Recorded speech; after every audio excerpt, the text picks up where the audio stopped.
পরাক্রম, পুরুষকার, সাহস এবং শক্তির গ্রহ মঙ্গল গত 7 ডিসেম্বর 2024 মঙ্গল নিজের নিজ রাশি কর্কট রাশির পুষ্যা নক্ষত্রে বক্রগতিতে গোচর শুরু করেছে।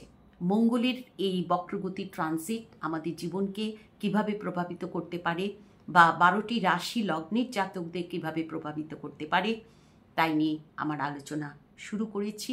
এর আগের ভিডিওতে মেষ থেকে কন্যা এই 6টি রাশি লগ্নের জাতকদের মঙ্গলের এই ট্রানজিট কিভাবে প্রভাবিত করতে পারে তাই নিয়ে আলোচনা করেছি। আর তুলা থেকে মীন বাকি এই 6টি রাশি লগ্নের জাতকদের মঙ্গলের এই ট্রানজিট কী ধরনের সম্ভাব্য ফল দিতে পারে তাই নিয়ে আজ আলোচনা করব। নমস্কার, আমি জয়শ্রী, আপনাদের অনেক অনেক স্বাগত। মঙ্গল আমাদের যে কোনো কাজ করার প্রেরণা দেয়। আমরা জানি জীবনের দুটো অত্যন্ত গুরুত্বপূর্ণ দিক হলো কর্ম এবং ভাগ্য। ভাগ্য আমরা নিয়ে আসি, ঈশ্বর প্রদত্ত ভাগ্যটা আমরা নিয়ে জন্মাই, কিন্তু কর্ম আমাদের হাতে, কর্ম আমরা করি এবং কর্মের মাধ্যমেই ভাগ্য জাগরিত হয়। অতএব কর্ম হচ্ছে সব থেকে গুরুত্বপূর্ণ, জীবনের একটা অত্যন্ত গুরুত্বপূর্ণ দিক। কর্ম আর ভাগ্য আমাদের জীবনের এই দুটি দিক দিন এবং রাতের মতো সত্য। এই কর্মকে প্রভাবিত করে মঙ্গল। মঙ্গল মানুষকে কর্ম করতে, জাতককে কর্ম করতে প্রেরিত করে। মঙ্গলের প্রভাবেই জাতক জীবনে একটা টার্গেট তৈরি করে এবং সেই টার্গেটের দিকে এগিয়ে যাওয়ার প্রেরণা সেটা মঙ্গলই জাতককে দেয়।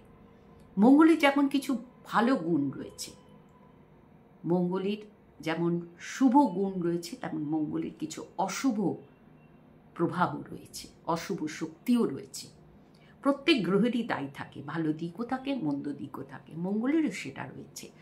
মঙ্গল যদি অশুভ হয় তাহলে সেই জাতকের মধ্যে রাগ, তেজ, অহংকার, হঠকারিতা, প্রতিহিংসা পরায়ণতা এবং বিরোধিতা, বিবাদ, বিরোধ ইত্যাদির প্রভাব থাকে। এগুলো বাড়ে, এগুলো করে সেই জাতক। এবং মঙ্গলের মধ্যে যুদ্ধ, মামলা, মোকদ্দমা ইত্যাদির একটা প্রভাব থাকে। অর্থাৎ জাতককে মঙ্গল কিছু শুভ গুণও যেমন দেয়, আবার কিছু অশুভ গুণও মঙ্গল দিতে পারে। জাতক মঙ্গলের কোন দিক পাবে, কোন দিকগুলোতে মানে মঙ্গলের কোন দিকে, কোন দিকগুলোর দ্বারা জাতক প্রভাবিত হবে সেটা কিন্তু নির্ভর করে জাতকের জন্মছকে মঙ্গলের অবস্থানের উপর। মঙ্গলের অবস্থান যদি শুভ হয়, ভালো হয়, তাহলে অবশ্যই জাতক কর্মের মাধ্যমে নিজেকে প্রতিষ্ঠিত করতে পারবে। নানা রকম সমস্যা হলেও, সমস্যা আসলেও, মানে গ্রহর কারণে, দশা অন্তর্দশার কারণে নানা রকম বিপদ আপদ সমস্যা আসলেও মঙ্গলের প্রভাবে জাতক জীবনে এগিয়ে যেতে পারে এবং একটা জায়গায় সে পৌঁছতে পারে। কিন্তু যদি মঙ্গল অশুভ প্রভাব যুক্ত হয়, মঙ্গল যদি অশুভ প্রভাব দেয়, তাহলে সেই জাতকের জীবনে অকর্মণ্য হয়,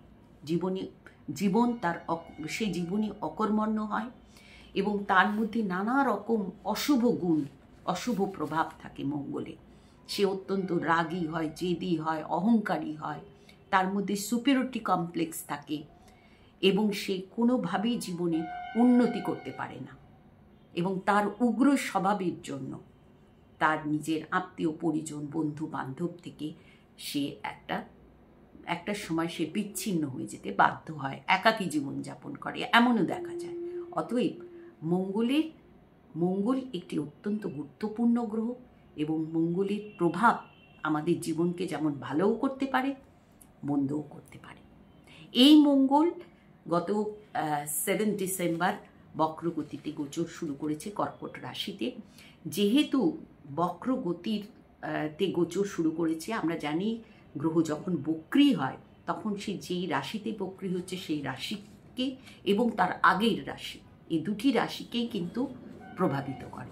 এই ক্ষেত্রে মঙ্গল কর্কট রাশি এবং তার আগের রাশি অর্থাৎ মিথুন রাশি, এই দুটি রাশিকে প্রভাবিত করবে। গত 7 ডিসেম্বর 2024 মঙ্গল কর্কট রাশি পুষ্যা নক্ষত্রে বক্রগতিতে গোচর শুরু করেছে।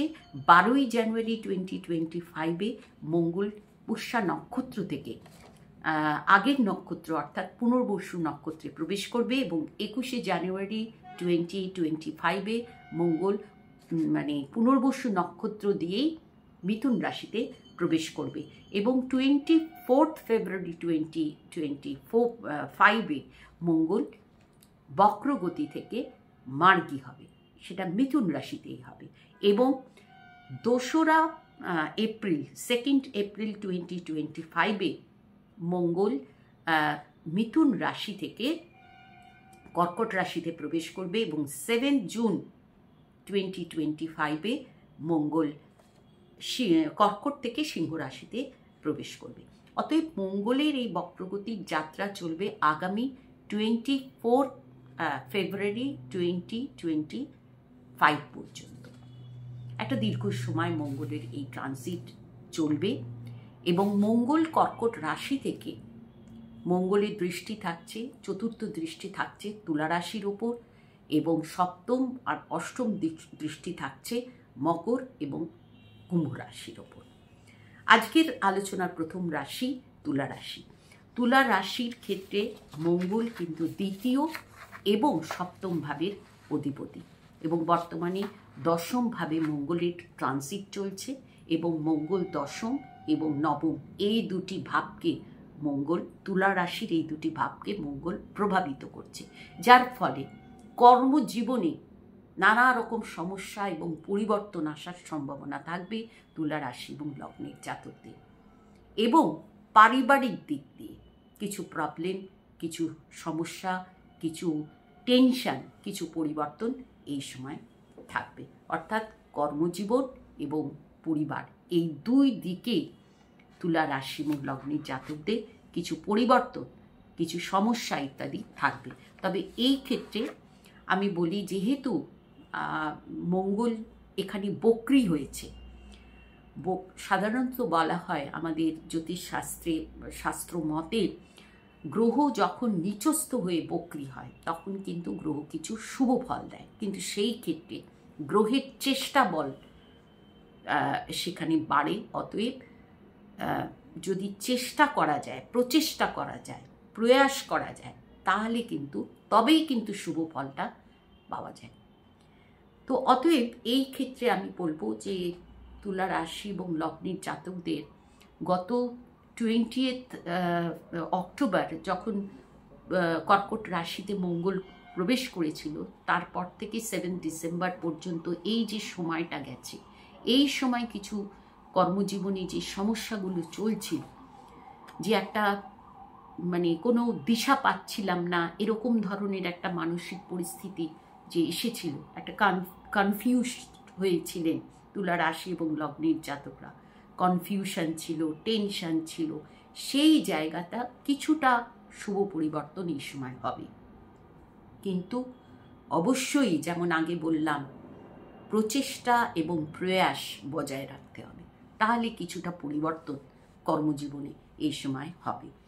যেহেতু মঙ্গলের দৃষ্টি থাকছে, চতুর্থ দৃষ্টি থাকছে রাশি এবং লগ্নের ওপর, এই সময় কিছু টেনশন থাকবে পারিবারিক দিক থেকেও, কর্মক্ষেত্রের দিক থেকেও, হাজব্যান্ড ওয়াইফের রিলেশনের দিক থেকেও, এবং যারা বিজনেস করছেন তাদেরও কিছু টেনশন থাকবে। এবং যদি আপনি কোনো পার্টনারশিপ বিজনেস করেন, পার্টনারের সঙ্গেও কোনো মতবিরোধ হওয়া, টেনশন, ভুল বোঝাবুঝি, মিসআন্ডারস্ট্যান্ডিং ইত্যাদি হওয়ার সমস্যা থাকবে।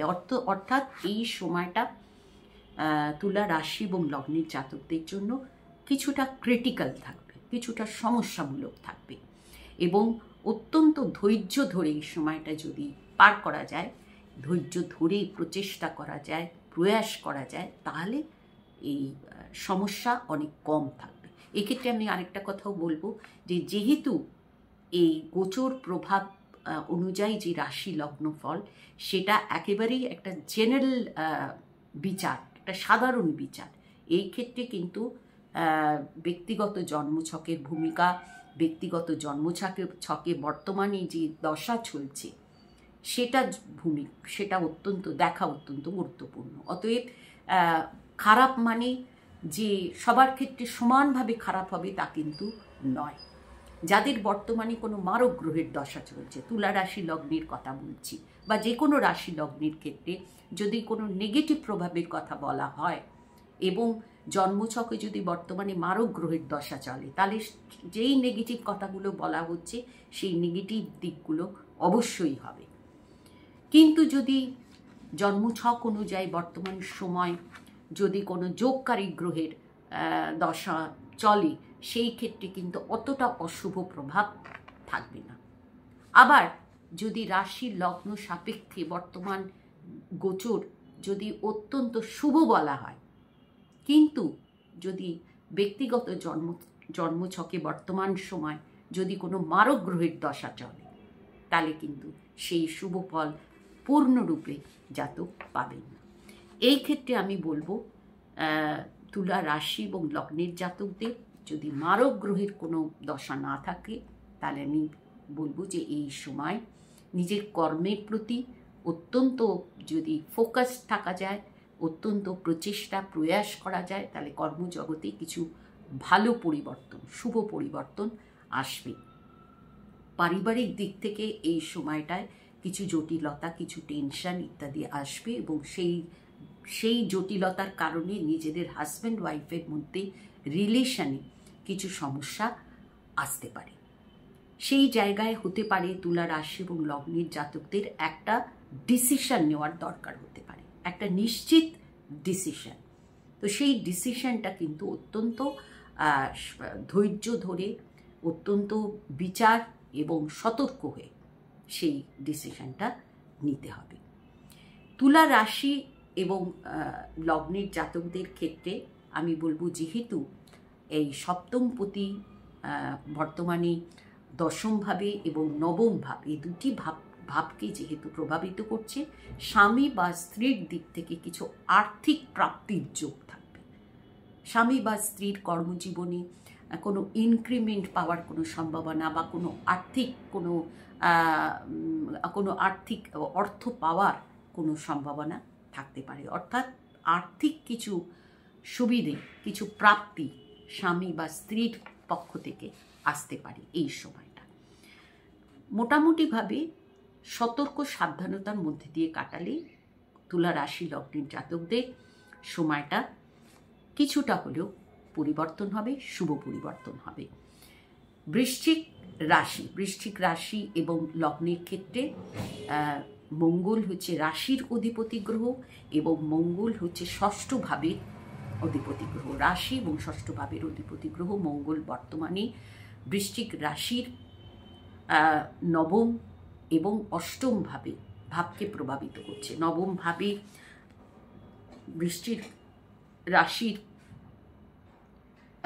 বৃশ্চিক রাশির নবম ভাবে মঙ্গলের ট্রানজিট চলছে এবং অষ্টম ভাবকেও কিন্তু মঙ্গল প্রভাবিত করছে।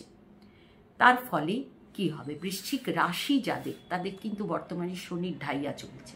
অতএব শনির একটা টেনশন, পারিবারিক দিক থেকে কিছু প্রবলেম, মায়ের স্বাস্থ্যের দিক থেকে প্রবলেম, বা অনেকের ক্ষেত্রে কিন্তু মায়ের মানসিক টেনশনও জাতকের জন্য একটা কষ্টের কারণ হতে পারে। মায়ের দিক থেকে কোনো সমস্যা এই সময় জাতককে কিছুটা টেনশনে ফেলতে পারে, বা পিতার সঙ্গে মতবিরোধ হওয়া, বা পিতৃতুল্য কারোর সঙ্গে মতবিরোধ হওয়া, বা কোনো শিক্ষক, মেন্টার এরম কারোর সঙ্গে, কোনো সিনিয়র পার্সনের সঙ্গে কোনো মতবিরোধ হওয়া, টেনশন হওয়া, সেটা এই সময় কিন্তু হতে পারে এবং তার জন্যও কিন্তু জাতকের একটা মানসিক টেনশন, কষ্ট ইত্যাদি হতে পারে। অতএব এই জায়গাটায় কিন্তু বৃশ্চিক রাশি এবং লগ্নের জাতকদের বলবো কিছুটা কম্প্রোমাইজ করে মানিয়ে চললে ভালো থাকবেন। এবং বৃশ্চিক রাশির ক্ষেত্রেও পারিবারিক দিকে, মায়ের স্বাস্থ্যের দিকে কিছু টেনশন হবে এবং যারা বাইরে যেতে চাইছেন, বাইরে যাদের কাজকর্মের সুবাদেও বাইরে যেতে পারেন, বা কারোর ট্রান্সফার হতে পারে, যারা চাকরি করছেন ট্রান্সফারেবল জব যাদের, তারা এই সময় কিন্তু পরিবার থেকে দূরে যাওয়া বা কোনো ট্রান্সফার হওয়ার সম্ভাবনা থাকতে পারে। কর্মক্ষেত্রে কিছু সমস্যা, বিশেষ করে জানুয়ারি মাসে 21শে জানুয়ারির পর থেকে কিছু সমস্যা হতে পারে। অতএব কর্মক্ষেত্রের প্রতি, বিশেষ করে যারা চাকরি করছেন, তাদের কিন্তু এই সময় কর্মক্ষেত্রের প্রতি বিশেষভাবে মনোযোগী এবং সজাগ সচেতন হওয়া উচিত। কিছু প্রতিদ্বন্দ্বিতা, কিছু বিরোধিতা এই সময় হওয়ার সম্ভাবনা থাকবে। যারা কিছু প্রপার্টি কেনা বা বেচার কথা ভাবছেন, এই সময় অবশ্যই প্রপার্টির যে কাগজপত্র, যে লিগ্যাল পেপারস, সেগুলোর বিষয়ে সাবধান হতে হবে। নাহলে কোনো পরবর্তীকালে কোনো আইনি সমস্যায় জড়িয়ে পড়তে পারেন। অবশ্যই অত্যন্ত সজাগ সচেতন হতে হবে বৃশ্চিক রাশি এবং লগ্নের জাতকদের। ধনুরাশি, ধনুলগ্ন। ধনুরাশি এবং লগ্নের ক্ষেত্রে মঙ্গল হচ্ছে পঞ্চম ভাবের অধিপতি গ্রহ এবং দ্বাদশ ভাবের অধিপতি গ্রহ। বর্তমানে ধনু রাশির অষ্টম ভাবে মঙ্গলের এই ট্রানজিট চলছে এবং সপ্তম ভাবেও মঙ্গলের একটা প্রভাব থাকছে, যেহেতু মঙ্গল বক্রী। তো এই যে পরিস্থিতি ধনু রাশি এবং লগ্নের ক্ষেত্রে আমি বলবো অত্যন্ত সাবধানতার একটা সময়, অত্যন্ত ক্রিটিক্যাল টাইম। কারণ ধনু রাশির দ্বিতীয় এবং তৃতীয় ভাবে মঙ্গলের দৃষ্টি থাকছে এবং মঙ্গলের ট্রানজিট চলছে অষ্টম ভাবে এবং সপ্তম ভাবকেও মঙ্গল প্রভাবিত করছে। একটা আচরণগত, নিজের আচরণের প্রতি নিয়ন্ত্রণ অতি অবশ্যই দরকার। নিজের আচার আচরণ, কথাবার্তা, বাক্য প্রয়োগ, এগুলোর উপর নিয়ন্ত্রণ অত্যন্ত জরুরি। নিজের ছোট ভাই বোন, বয়সী ছোট ভাই বোনের সঙ্গে রিলেশনের জায়গায় কোনো টেনশন ইত্যাদি হতে পারে এবং কোনো অসামাজিক অনৈতিক কাজের সঙ্গে এই সময় যুক্ত হওয়ার একটা প্রবণতা কারো কারো ক্ষেত্রে, কোনো ধনু রাশি এবং লগ্নের জাতকদের ক্ষেত্রে হতে পারে। সেই বিষয়ে অবশ্যই সাবধান হতে হবে। এবং যারা কোনো লটারির টিকিট কাটা বা কোনো শেয়ার বাজারের সঙ্গে যুক্ত হওয়া, এই ধরনের কাজের সঙ্গে যারা যুক্ত তাদের ক্ষেত্রে বলবো এই সময় যে কোনো আর্থিক ডিসিশন অত্যন্ত সাবধানতার সঙ্গে নেওয়া উচিত। তা না হলে কিন্তু আর্থিক ক্ষতি হওয়ার সম্ভাবনা থাকবে। কোনো অসামাজিক কাজ, কোনো অসামাজিক বা অনৈতিক কাজের সঙ্গে এই সময় জড়িত থাকলে পরবর্তীকালে বিশালভাবে একটা সমস্যা তৈরি হতে পারে এবং তার জন্য মান সম্মান এবং প্রতিষ্ঠা, সামাজিক প্রতিষ্ঠার ক্ষতি হতে পারে। অতএব ধনু রাশি এবং লগ্নের জাতকদের এই টাইমটা অত্যন্ত ক্রিটিক্যাল সময় বলা যায়। এবং যেমন আমি আগে বললাম, এটা একটা সাধারণ বিচার, রাশি লগ্ন সাপেক্ষে। যাদের জন্মছকে এখন কোনো মারক গ্রহের দশা চলছে তাদের বলবো অত্যন্ত সাবধানে থাকতে। যাদের কোনো যোগকারী গ্রহের দশা চলছে তাদের ক্ষেত্রে হতে পারে এই সময়টা অতটা কোনো অশুভ প্রভাব হবে না। মকর রাশি, মকর লগ্ন। মকর রাশি এবং লগ্নের ক্ষেত্রে মঙ্গল চতুর্থ ভাবের অধিপতি গ্রহ এবং একাদশ ভাবের অধিপতি গ্রহ, গুরুত্বপূর্ণ গ্রহ মঙ্গল। এবং বর্তমানে মঙ্গলের গোচর চলছে সপ্তম ভাবে এবং ষষ্ঠ ভাবকেও কিন্তু মঙ্গল প্রভাবিত করছে, যার ফলে এই সময়টায় চতুর্থ ভাব অর্থাৎ পারিবারিক দিক থেকে কিছু সমস্যা, টেনশন ইত্যাদি সময় আসতে পারে। যারা কোনো বাহন বা কোনো জমি জায়গা, ফ্ল্যাট, বাড়ি ইত্যাদি কেনার কথা ভাবছেন তাদের বলবো এই সময় যে কোনো প্রপার্টি ডিলিংস অত্যন্ত সচেতন হয়ে করা উচিত।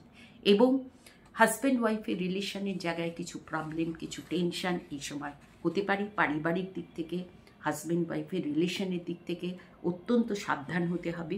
কিন্তু একাদশভাবে মঙ্গলের দৃষ্টি, এটা কিন্তু কিছু আর্থিক লাভ, কিছু আর্থিক সুবিধা এই সময় হওয়ার সম্ভাবনা থাকবে। মকর রাশি এবং মকর লগ্নের ক্ষেত্রে আমি বলবো পারিবারিক দিকটায় বিশেষভাবে একটু সতর্ক থাকা, একটু সাবধানে চলা এবং যে কোনো প্রপার্টি কেনা বেচার ক্ষেত্রে অত্যন্ত সাবধান হওয়া বিশেষভাবে জরুরি। এবং ষষ্ঠ ভাব, যেহেতু ষষ্ঠ ভাব অর্থাৎ মিথুন রাশির ক্ষেত্রে আমি বলবো, যখন মিথুন রাশিতে মঙ্গলের গোচর চলবে তখন কিন্তু আমি বলবো মকর রাশি এবং লগ্নের জাতকদের শত্রু বিরোধিতা পরিস্থিতি কিছু এমন তৈরি হবে যেটাতে কোনো শত্রুতা বিরোধী পক্ষ পাওয়ারফুল হওয়ার সম্ভাবনা থাকবে, কিছুটা সেটা ডিস্টারবেন্স ক্রিয়েট করতে পারে। বিশেষ করে যারা চাকরি করছেন, চাকরি ক্ষেত্রে কোনো প্রতিদ্বন্দ্বিতা বিরোধিতা ইত্যাদি হওয়ার সম্ভাবনা থাকবে। কিন্তু সেই ক্ষেত্রে আমি একটা কথাই বলবো যে খুব একটা যে তারা কিছু ক্ষতি করবে এমন নয়, কিন্তু একটা টেনশন হওয়ার প্রবণতা থাকবে, টেনশন হতে পারে। অতএব এইসব দিকগুলো একটুখানি সাবধানে চললে, একটু সতর্ক থাকলে সমস্যা কম হবে। কুম্ভ রাশি, কুম্ভ লগ্ন। কুম্ভ রাশি এবং লগ্নের ক্ষেত্রে এই ট্রানজিট চলছে। কুম্ভ রাশি এবং লগ্নের ক্ষেত্রে এই ট্রানজিট চলছে ষষ্ঠভাবে এবং পঞ্চম ভাবকেও কিন্তু, কুম্ভ রাশি লগ্নের পঞ্চম ভাবকেও কিন্তু প্রভাবিত করছে এই মঙ্গল। এবং মঙ্গল কুম্ভ রাশির ক্ষেত্রে একটা অত্যন্ত গুরুত্বপূর্ণ গ্রহ, তৃতীয় ভাব অর্থাৎ পরাক্রম ভাবের গ্রহ এবং দশম ভাবের অধিপতি গ্রহ, তৃতীয় দশম ভাবের অধিপতি গ্রহ। বর্তমানে মঙ্গলের এই ট্রানজিট চলছে ষষ্ঠ ভাবে এবং পঞ্চম ভাবকেও মঙ্গল প্রভাবিত করছে। ষষ্ঠ ভাবে যখন কোনো নিচস্থ গ্রহের যখন গোচর চলে তখন বলা হয় শুভ ফলদায়ক হয়, অর্থাৎ যারা চাকরি করছেন তাদের চাকরির জায়গায় কিছু উন্নতি হওয়ার সম্ভাবনা থাকবে। যারা চাকরি চেঞ্জ করতে চাইছেন এই সময় প্রয়াস করুন, প্রচেষ্টা করুন, চাকরি চেঞ্জ করার মানে নতুন চাকরি পাওয়ার সম্ভাবনা থাকবে। অর্থাৎ চাকরির ক্ষেত্রে বা কর্মক্ষেত্রে কিছু সুযোগ সুবিধা পাবেন এবং কর্মের প্রতি আগ্রহ উৎসাহ ইত্যাদি বাড়বে কুম্ভ রাশি এবং লগ্নের জাতকদের। কুম্ভ রাশি যাদের, তাদের বর্তমানে শনির 7.5 চলছে এবং বর্তমান যে 7.5 যে শনি একেবারে রাশির উপর দিয়ে গোচর করছে। অতএব এই সময়টায় নানা রকম টেনশন চলছে এবং কুম্ভ রাশির অনেকের ক্ষেত্রেই কিন্তু কর্মক্ষেত্রে নানা রকম সমস্যা, বাধা বিপত্তি ইত্যাদি এসেছে। কিন্তু এখন এই যে ট্রানজিটটা, মঙ্গলের এই ট্রানজিট, এই সময় কিন্তু প্রচেষ্টা প্রয়াস করলে কর্মক্ষেত্রে কিছু শুভ পরিবর্তন হওয়ার সম্ভাবনা থাকবে। পঞ্চম ভাবের মঙ্গলের এই প্রভাব কুম্ভ রাশি এবং লগ্নের ক্ষেত্রে আমি বলবো সন্তানের দিক থেকে কোনো সমস্যা, সন্তানের দিক থেকে কোনো টেনশন ইত্যাদি আসতে পারে। সন্তানের সঙ্গে সহযোগিতা পূর্ণ মনোভাব নিয়ে যদি সন্তানের সঙ্গে একটা অ্যাডজাস্ট করেন, কম্প্রোমাইজ করেন, তাহলে কিন্তু ভালোভাবে শান্তি পাবেন। এবং যে কোনো ডিসিশান, কুম্ভ রাশি এবং লগ্নের ক্ষেত্রেও আমি বলবো যে কোনো ডিসিশান একটু ঠান্ডা মাথায় ধৈর্য ধরে চিন্তা করে বিচার করে নেবেন। পঞ্চম ভাবটা কিন্তু ইমোশনের ভাব, সেইখানে মঙ্গলের প্রভাবটা কিন্তু কোনো হঠকারী ডিসিশন নেওয়ার একটা প্রবণতা তৈরি করতে পারে। অবশ্যই এই বিষয় সাবধান হওয়া উচিত। মীন রাশি এবং মীন লগ্ন। মীন রাশি এবং লগ্নের ক্ষেত্রে দ্বিতীয় এবং নবম ভাবের অধিপতি গ্রহ মঙ্গল এবং সেই মঙ্গলের গোচর চলছে বর্তমানে পঞ্চম ভাবে কর্কট রাশিতে এবং চতুর্থ ভাবকেও মঙ্গল কিন্তু প্রভাবিত করছে এবং বর্তমানে মীন রাশির শনির 7.5 চলছে। এরপরে মার্চ মাসে শনি রাশির উপরে আসবে। অতএব এই একটা সময় মীন রাশি যাদের, তাদের তো অত্যন্ত একটা বিশেষ একটা সমস্যার সময় চলছে। নানা রকম মানসিক টেনশান, রিলেশনের জায়গায় টেনশন ইত্যাদি চলছে। সেই জিনিসটা কিন্তু এই সময় বাড়বে, কারণ দ্বিতীয় ভাবের অধিপতি বর্তমানে পঞ্চম ভাবে। পঞ্চম ভাবটা হচ্ছে আমাদের ইমোশনের জায়গা, আমাদের ডিসিশন নেওয়ার জায়গা। তো অতএব সন্তানের স্থান, শিক্ষার স্থান, এই জায়গায় যখন এই মঙ্গলের এই গোচর কিন্তু নানাভাবে মীন রাশি এবং লগ্নের জাতকদের সমস্যা তৈরি করতে পারে। যে কোনো ডিসিশন অত্যন্ত অত্যন্ত সাবধানে, অত্যন্ত সতর্কতার সঙ্গে শান্তভাবে নিতে হবে। দ্বিতীয় ভাবের অধিপতি মঙ্গল পঞ্চম ভাবে বক্রি হয়েছে এবং চতুর্থ ভাবকেও প্রভাবিত করছে। পারিবারিক দিক থেকে, রিলেশনের দিক থেকে অত্যন্ত সাবধান হতে হবে। এই সময়টা অত্যন্ত সাবধানের সময়টা পার করতে হবে। আগামী 24শে ফেব্রুয়ারি পর্যন্ত এই সময়টা অত্যন্ত সাবধান হতে হবে। পারিবারিক কোনো সমস্যা এই সময় হতে পারে এবং রিলেশনের জায়গায়, যেহেতু দ্বিতীয় ভাব রিলেশনের ভাব, দ্বিতীয় ভাব সঞ্চিত অর্থের জায়গা, এই সব দিকে অবশ্যই সাবধান হতে হবে মীন রাশি এবং লগ্নের জাতকদের। অত্যন্ত গুরুত্বপূর্ণ এবং অত্যন্ত ক্রিটিক্যাল একটা সময় মীন রাশি এবং লগ্নের জাতকদের। এখানে আমি বলবো যারা বাইরে যেতে চাইছেন তাদের কিন্তু বাইরে যাওয়ার একটা সুযোগ তারা পাবেন। যেমন পরিবার থেকে দূরে যারা যেতে চাইছেন এই সময় তীর্থযাত্রা করতে বা বাইরে যাওয়ার জন্য যারা যেতে চাইছেন তাদের এই সময় বাইরে যাওয়ার সম্ভাবনা থাকবে, প্রচেষ্টা করতে হবে। কর্মসূত্রেও বাইরে যেতে পারে এই সময়। এবং মীন রাশি এবং লগ্নের জাতকদের বলবো এই সময়টা একটা ক্রিটিক্যাল টাইম ভেবে অত্যন্ত সতর্ক হয়ে চলা উচিত। নিজের রিলেশনের জায়গায়, নিজের আচার আচরণ, কথাবার্তা সব দিক থেকে, সন্তানের সঙ্গে রিলেশন, যারা প্রেম সম্পর্কে রয়েছেন তাদের প্রেম সম্পর্কের রিলেশন, এই সব দিক থেকে একটা সাবধানতার সময় এই সময়টা। এবং মীন রাশি লগ্নের জাতকদের বলবো আধ্যাত্মিকতার পথে থাকলে, সমাজ সেবা করলে, গরিব দুঃখীকে সাহায্য করলে ভালো থাকবে, মন ভালো থাকবে। আজ এই পর্যন্তই। এরপরে আবার নতুন কোনো আপডেট নিয়ে আসবো। সকলকে অনুরোধ করব, যদি ভালো লাগে আমার আলোচনা, যদি ভালো লেগে থাকে অবশ্যই লাইক শেয়ার করবেন। যারা আমার চ্যানেলটি এখনও সাবস্ক্রাইব করেননি অবশ্যই আমার চ্যানেলটি সাবস্ক্রাইব করে পাশে বেল আইকনটি ক্লিক করবেন, যাতে সমস্ত আপডেট আপনারা ইনফরমেশন পান। এবং যারা আমার ফেসবুক পেজ থেকে দেখছেন, আমার ফেসবুকের বন্ধুদেরও সকলকে বলবো লাইক শেয়ার করবেন। সকলে ভালো থাকবেন। নমস্কার।